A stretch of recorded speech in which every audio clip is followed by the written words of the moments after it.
Welcome to this new video. तो आज के इस वीडियो में मैं आपको ये बताऊंगा कि स्विच केस क्या होता है। तो स्विच केस सिंपली आप समझ लो, आपको कोई ऑप्शन दे रहा है, 5 ऑप्शन आपको कोई दे रहा है, उसमें से आपको कोई एक चूज़ करना है। फॉर एग्ज़ाम्पल आप अगर आपको ऐसा कोई बोल रहा है कि आपको पहले प्लस करवाना है कोई 2 नंबर के बीच में, या फिर आपको माइनस करवाना है, या फिर उसका मल्टीप्लिकेशन करवाना है, तो उसके हिसाब से आपको चॉइस, मतलब कि जो यूज़र है वो को चॉइस कर, मतलब चूज़ कर रहा है, और वो आपको उसके हिसाब से कोई आउटपुट देना है। तो वो स्विच केस की मदद से बहुत इजी होता है। तो यही मैं आज पूरा समझाने वाला हूँ, इसका सिंटेक्स प्लस इसका यूज़ तो वैसे मैंने आपको बता दिया, एकदम सिंपल है कि आपको जब थोड़ी चॉइस देनी होती है, मतलब इसमें आप बहुत सारी चॉइस दे सकते हो। तो फ़िलहाल हम कोई सिंपल प्रोग्राम बनाएंगे जिससे ये ईज़िली समझ आ जाए। तो यहाँ पे सबसे पहले मैं मेन फंक्शन बना लूँगा। ओके, तो यहाँ पे इसके बाद इसमें मेन क्या होगा, पहले मैं आपको इसके सबसे पहले सिंटेक्स समझा देता हूँ। तो यहाँ पे देखो, पहले आपको लिखना होगा स्विच। अभी ये स्विच के double rounded bracket open and close के अंदर आपको कोई भी एक वेरिएबल लेना है जिसको आप यूज़र से स्कैन कराओगे।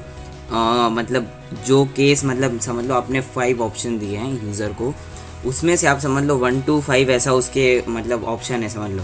तो यूज़र समझ लो 3rd नंबर चूज़ कर रहा है, तो वो जो 3rd नंबर है वो आपको एक वेरिएबल में स्टोर करवाना होगा। समझ लो आप इसके ऊपर स्कैनएफ यूज़ कर रहे हो, और यहाँ पे उसके अंदर आपने वेरिएबल चूज़ किया है CH करके, मतलब कि चॉइस। तो वो CH को फिर आपको स्विच करना होगा, मतलब इसके अंदर स्विच लिखने के बाद double rounded bracket open and close के अंदर आपको CH लिखना है, जिसमें आप यूज़र की चॉइस स्टोर करवाओगे नंबर के फॉर्म में।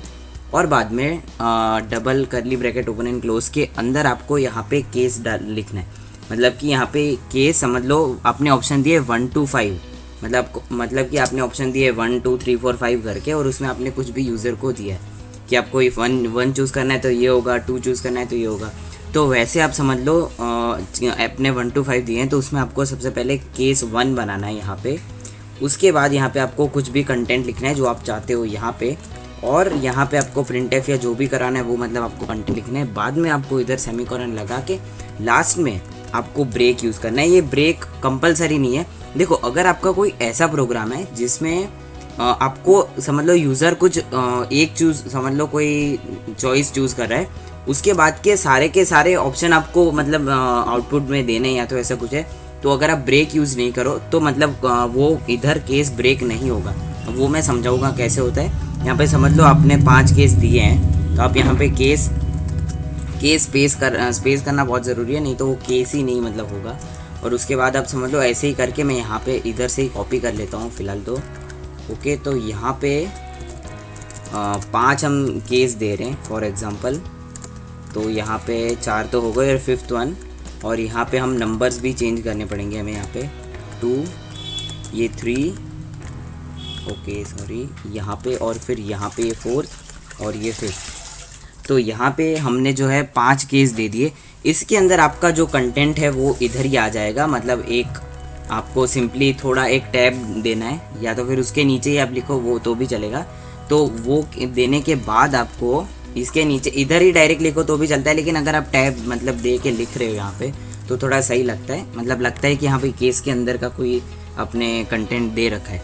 तो यहाँ पे फिर आपको ब्रेक यूज़ करना कंपलसरी नहीं है। देखो, अब मैं इसका मेन मीनिंग समझाता हूँ।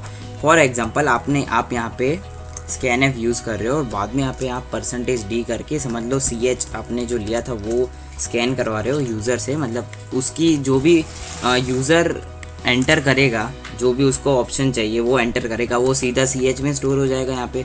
और फिर आपने यहाँ पे क्या दिया है, स्विच, और उसके अंदर आपने यहाँ पे CH दिया। मतलब CH की जो भी वैल्यू होगी उसके हिसाब से ये केस स्विच करेगा। समझ लो CH में वैल्यू आ रही है 3, मतलब कि यूज़र ने 3 सिलेक्ट किया है, तो ये 3 3rd केस में तुरंत ही पहुँच जाएगा यहाँ पे।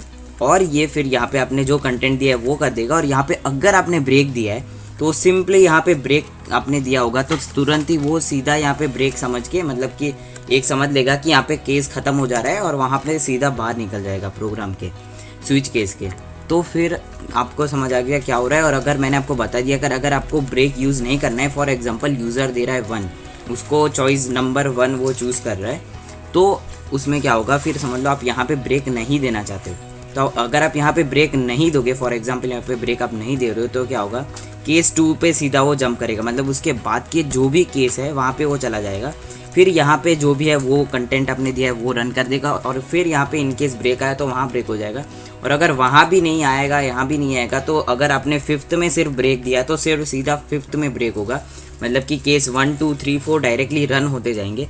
तो यहाँ पे ये आपको समझ आ गया कि मैंने क्या बताया, यहाँ पे ब्रेक आपको यूज़ करना ज़रूरी है या नहीं, मतलब यूज़ है, करना है तो कर सकते हो, नहीं करना है तो कंपलसरी नहीं है। लेकिन अगर आपको ऐसा कुछ आउटपुट देना है, मतलब सिर्फ एक ही ऑप्शन में पूरा का पूरा, मतलब जो भी आप रन कराना चाहते हो सिर्फ एक ही ऑप्शन, यहाँ पे एक ही केस रन हो, तो आप वैसे भी कर सकते हो। तो यहाँ पे मैंने इसका आपको मेन यूज़ बता दिया। अभी समझ लो, फॉर एग्ज़ाम्पल आप ऐसा कुछ बोल रहे हो कि enter choice from 1 to 5, okay, यहाँ पे ऐसा कुछ बोल रहे हो, और बाद में यहाँ पे आप कुछ ऐसा कुछ लिख के दे रहे हो यूज़र को कि वो 1 to 5 में चूज़ करे, मतलब कि समझ लो यहाँ पे मैं लिख रहा हूँ printf 1 डॉट करके, फिर बाद में मैं लिख रहा हूँ print 1, समझ लो यहाँ पे मैं print 1 प्रिंट कराऊंगा अगर यूज़र 1 एंटर कर रहा है।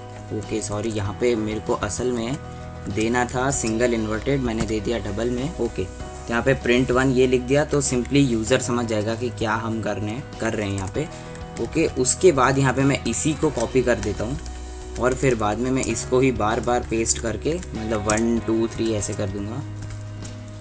ओके, तो यहाँ पे 5 हमने बना लिया है, मतलब अभी यहाँ पे 2 3, यहाँ पे 4, यहाँ पे 5th, सॉरी यहाँ पे 5th, और यहाँ पे वैसे ही हम यहाँ पे वही करेंगे सेम 2 3 4 5। तो यहाँ पे सिंपली क्या होगा, अगर आप इधर से रन करो तो आपको पता चल जाएगा। यहाँ पे मैं स्लैशन दे देता हूँ ताकि थोड़ा मैस ना लगे, और यहाँ पे स्टार्टिंग पे भी देने पड़ेंगे, नहीं तो फिर बहुत ही ज़्यादा बाजू बाजू में सब प्रिंट हो जाएगा। ओके, यहाँ पे भी, और यहाँ पे भी, और यहाँ पे। ओके, तो अभी मैं इसको रन करता हूँ। ओके, यहाँ पे प्रॉब्लम दे रहा है। ओके, यहाँ पे एरर इसलिए आई क्योंकि हमने ch जो है वो डिक्लेयर नहीं किया है, और यहाँ पे मैंने ये अभी ch इंट वेरिएबल में डिक्लेयर, इंट वेरिएबल में ही करना पड़ेगा क्योंकि यूज़र जो भी वैल्यू देगा वो फिलहाल इंट में। अगर आपको मैं और एक चीज़ बताता हूँ, अगर आपको ये 1 2 3 4 नहीं करना है, और अगर आपको कोई कैरेक्टर, मतलब कि समझ लो ऐसा कुछ आप दे रहे हो कि या तो आप मल्टीप्लिकेशन यूज़ करना चाहते हो या डिवीजन या एडिशन, ऐसा कुछ, तो आप ऐसा भी दे सकते हो। यहाँ पे समझ लो आप प्लस दे रहे हो, केस, मतलब मेन चीज़ ये है कि यहाँ पे यूज़र जो भी देगा वही नाम के केस होंगे, और केस की यहाँ पे एंड में भी और एक डिफ़ॉल्ट करके आता है, वो इतना ज़रूरी नहीं है, लेकिन वैसे तो डाल दो तो ज़्यादा ही अच्छा रहता है, क्योंकि डिफ़ॉल्ट आपका क्या करता है, अगर यूज़र ने ऐसी कोई चॉइस डाली है जो वैलिड ही नहीं है, मतलब आपने दिए है 5 चॉइस लेकिन यूज़र डाल रहा है 6th नंबर, तो वो तो इनवैलिड हो गया, मतलब ये तो हमारे केस ही नहीं है ऐसा। तो यहाँ पे हम ऐसा दे देंगे इनवैलिड इनपुट करके, और फिर वो तुरंत ही अगर कोई भी यहाँ पे केस मतलब नहीं सेटिस्फाई होगा यूज़र के इनपुट के हिसाब से, तो सीधा ये डिफ़ॉल्ट रन हो जाएगा इधर जो भी आपने दिया है। तो इनवैलिड इनपुट मैंने दे दिया है, मोस्ट ऑफ तो ऐसे ही यूज़ होता है डिफ़ॉल्ट इनवैलिड इनपुट के लिए। ओके, तो यहाँ पे आपको समझ आ गया होगा ये क्या होगा, लेकिन यहाँ पे और एक चीज़ करनी है, इधर यहाँ पे भी हम लिख देते हैं कि 1 प्रिंट होगा 2, इधर होगा 3, यहाँ पे होगा 4, और यहाँ पे 5। ओके, तो ये स्विच केस हमने सिंपली बना लिया है। ओके, यहाँ पे प्लस मैं ये बता रहा था कि यहाँ पे अगर आपको ये कोई कैरेक्टर यूज़ करना है तो आप डायरेक्टली ऐसा तो नहीं कर सकते, लेकिन आपको डबल इन्वर्टेड कॉमा में ऐसे प्लस लिखना है। समझ लो आप ऐसा दे रहे हो यूज़र को कि आप 2 वेरिएबल के बीच में प्लस करवाना चाहते हो डिवीजन, तो समझ लो यूज़र दे रहा है प्लस, तो यहाँ पे केस ये वाला रन होगा कि यहाँ पे प्लस दे, आपने यहाँ पे समझ लो कोई कैरेक्टर ले रहे हो, मतलब यहाँ पे जो हमने इंट लिया है उसी जगह आप कैरेक्टर ले रहे हो, और वो कैरेक्टर के हिसाब से आपको स्विच कराना है, मतलब कि आपको यूज़र प्लस दे रहा है तो ये केस रन होगा। वैसे ही यहाँ पे आप माइनस दे रहे हो सिंगल इन्वर्टेड कॉमा में, वैसे होता है। तो आपको समझ आ गया होगा मैं क्या बोल रहा हूँ। सिर्फ इंट भी नहीं, आप कैरेक्टर के हिसाब से भी केस बना सकते हो। और यहाँ पे मैं अभी रन करता हूँ प्रोग्राम। ओके, तो परफेक्टली रन हो गया है। और यहाँ स्टार्टिंग में थोड़ा सा यहाँ पे मैस हो गया, स्लैशन नहीं दिया था इसके लिए। तो यहाँ पे आप देखो ये जो है enter choice from 1 to 5, perfectly यहाँ पे क्या लिखा है आपने दी है चॉइस 1 to 5 में। अब अगर मैं दे रहा हूँ 4th यहाँ पे इनपुट, तो देखो क्या होगा, सिंपली 4 प्रिंट हो गया। वो 4 प्रिंट कैसे हो वो तो मैंने आपको बताया कि यहाँ पे आप 4 दे रहे हो तो सिंपली ये वाला केस रन हो जा रहा है। तो यहाँ पे ये थोड़ा लेकिन मुझे सही नहीं लग रहा है, तो यहाँ पे मैं क्या लिख देता हूँ, प्रिंटिंग लिख देता हूँ, तो थोड़ा सा सही लगे, मतलब परफेक्टली आउटपुट जो है वो एकदम सही लगे हमें। ओके, तो यहीं इसको ही मैं कॉपी करके सारे केस के मतलब प्रिंट के आगे लगा देता हूँ।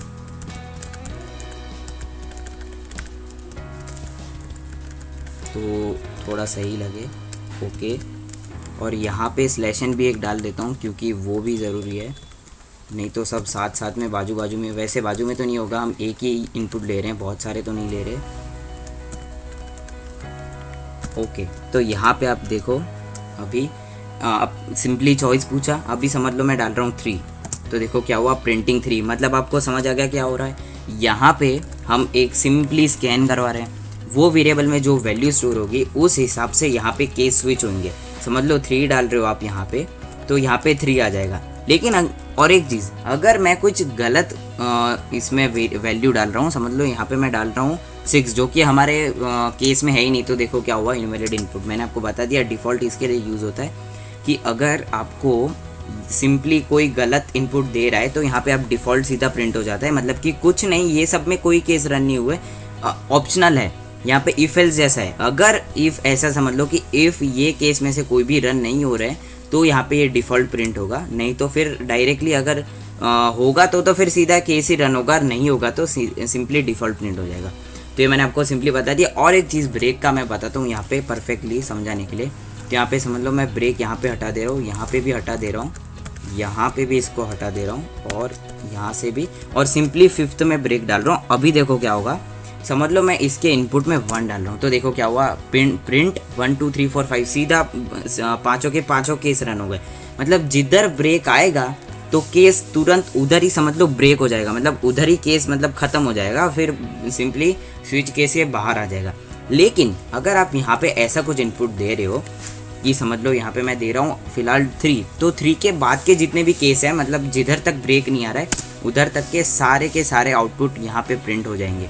तो आपको ये पता चला मैंने क्या बोला, ब्रेक क्यों मतलब ऐसा यूज़ हो सकता है कि अगर आप यहाँ पे ब्रेक सिंपली नहीं यूज़ कर रहे हो, और अगर आपको ऐसा कोई प्रोग्राम है कि आप यूज़र 1 एंटर कर रहे हैं और उसके बाद के जितने भी केस है आपको सारे रन करवाने, या तो उसके बाद के सपोज़ आपको 2 या 3 केस रन करवाने, तो उधर आप ब्रेक कर सकते हो। तो वैसे ये एकदम सिंपल है वैसे तो, लेकिन थोड़ा सा इसका सिंटेक्स हो सकता है हार्ड लगे, लेकिन फिर भी इतना भी हार्ड नहीं है। सिंपली आपको स्विच ही लिखना है और करली ब्रैकेट के क्लोज और ओपन के अंदर आपको यहाँ पे केस बनाने हैं जितने भी आपको डालने हैं, और बाद में डिफ़ॉल्ट तो आपको लिखना है तो सही है, लेकिन अब जितना लिखो उतना सही है कि अगर यूज़र ने कोई गलत इनपुट डाल दिया तो सिंपली आप वही प्रिंट करा सकते हो। तो मैंने आपको सिंपल यूज़ बता दिया स्विच केस का। अगर आपको ऐसा कुछ लग रहा है कि नहीं समझ आ रहा है तो प्लीज़ मेरे को कमेंट करके बताओ, मैं आपको ज़रूर हेल्प करूँगा। और अगर आपको प्रोग्राम में कोई एरर आ रही है तो वो भी मेरे को बताओ, शायद हो सके, मेरे को पता है तो मैं आपको ज़रूर से हेल्प करूँगा उसमें भी। तो बस आज के वीडियो में बस इतना ही। Thank you so much for watching.